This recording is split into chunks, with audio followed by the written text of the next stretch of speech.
Le quiero preguntar también por el impuesto a las grandes fortunas que plantea Unidas Podemos, a aquellas personas que tengan un patrimonio superior a 1 millón de euros. Pedro Sánchez al respecto decía lo siguiente.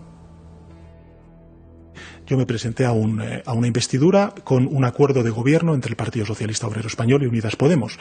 Y en ese acuerdo de investidura están las medidas que vamos a poner en marcha. Yo creo que una tasa de reconstrucción es algo bueno que ayudaría a nuestro país a cumplir la Constitución y a que todo el mundo pueda expresar su patriotismo y su solidaridad en función de lo que tiene. ¿Cómo de práctico sería este impuesto? ¿De qué manera contribuiría a obtener más recursos para todo lo que tenemos que afrontar con una de las crisis más graves de los últimos años, como es la que nos espera?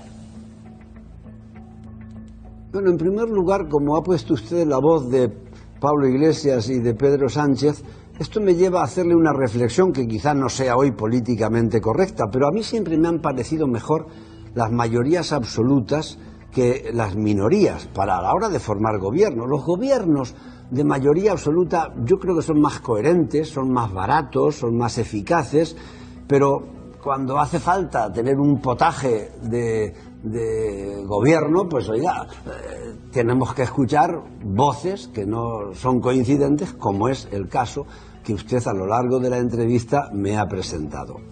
Pero el impuesto del patrimonio.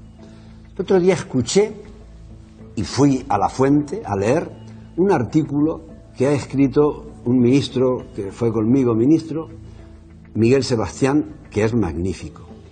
Y casi le voy a resumir lo que decía porque no encuentro mejores palabras que esas.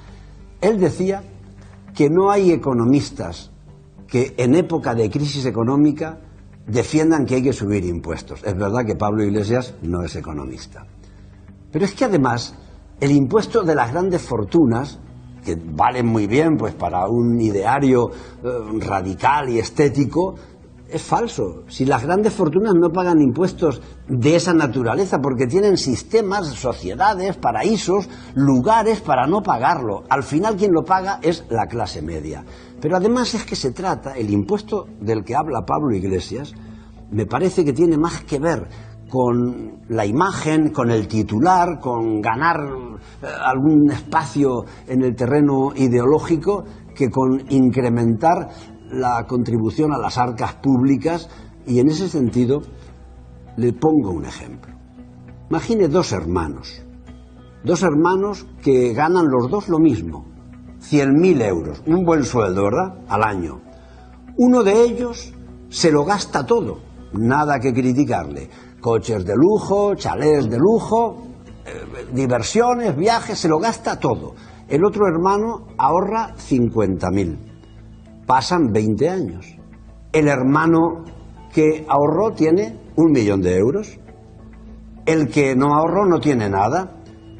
¿Es justo que se le llame rico al que ahorró y le penalicemos con un impuesto el ahorro que hizo y que el otro no hizo? Un país que necesita el préstamo, porque oiga, cada día 1 de enero que amanece en España, debemos en deuda que hemos pedido prestado. El Estado ha pedido prestado y debe todo lo que vamos a producir y un poquito más en todo el año.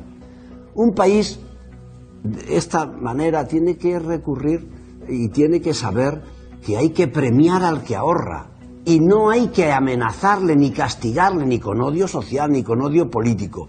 Porque el que ha ahorrado de ese patrimonio tiene que pagar impuestos, sí, por lo que le rinde el patrimonio. Pero lo que no podemos es aplaudir frente al que ahorra, al que se lo gastó todo. Eso es propio de discursos comunistas trasnochados, que el comunismo no solamente fue un infierno, bien lo sabemos, sino que además fue un fracaso. Oiga, yo me acuerdo la primera vez que fui a Rusia, fui con la ilusión de Rusia, ¿no? Yo era joven, marxista, y cuando llegué allí me llevé una decepción enorme, porque yo creía que había hospitales y que había escuelas y que había justicia, aunque no había libertad. Y me enteré de que allí ni había libertad, ni había escuelas, ni había hospitales, y lo que había pues era lo que hemos visto después, mucha miseria, mucha corrupción, porque donde no hay libertad hay corrupción, y estos discursos está bien para la galería, pero no hay que engañar a los españoles ni asustar a los ahorradores, porque son muchos los españoles que se levantan cada mañana buscando oportunidades. Algunos también se levantan sin buscarlas, ¿eh?